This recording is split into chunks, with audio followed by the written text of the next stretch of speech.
Hi everyone, Mich Bondesio here from Creating Cadence. I'm also the author of The Cadence Effect. So today I want to talk about a concept known as the mythical unencumbered worker. Now, if you are feeling tired or stressed or overwhelmed, if you think you might be on the edge of burnout, then chances are you are not a mythical unencumbered worker. But what does this term actually mean, and where does it come from? This term, mythical unencumbered worker, is a term that's used in productivity modeling and planning. It refers to a person who has no interests, responsibilities, or obligations outside of work. It represents what's possible at the peak of productivity, when people are operating at their absolute optimum with nothing else demanding any of their time and attention. Many businesses have expectations for these kinds of outputs from their workers, but these expectations are totally unrealistic because these people don't actually exist. They aren't real because we all have things outside of work that demand our time and attention. So these people, these mythical unencumbered workers, they aren't real. They could be AI, but that's not us, at least not yet.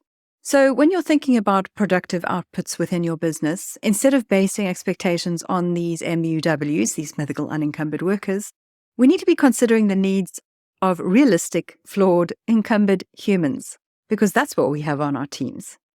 And as we advance into even more of a digital work life, our needs as humans are changing and our business needs need to adapt to accommodate that.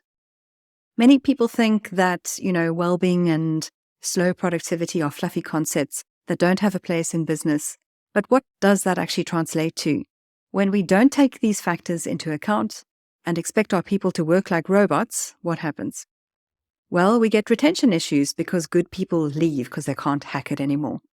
We get increased absenteeism because people develop physical and mental health issues that keep them from doing the work that is actually making them sick in the first place. We have problems with communication, maybe quality control, poor customer service, and, productivity and outputs go down.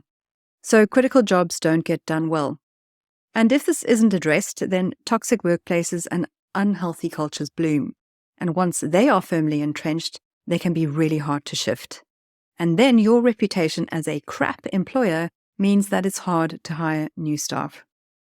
All of these things impact your bottom line, and you cannot have a sustainable, thriving business if you do not put the well-being of your realistic, encumbered humans at the center of how you approach work in your company. So what are your thoughts about the MUW? Do you find that this idea exists or permeates the culture within your business? What kind of impacts is it having on realistic outputs and healthy teams in your company? Along these lines, I've just launched a new Cadence Coaching Programme, which is an online leadership and accountability program focused on well-being and intentional productivity. You can find out more about it at creatingcadence.co. Thanks for listening. Bye for now.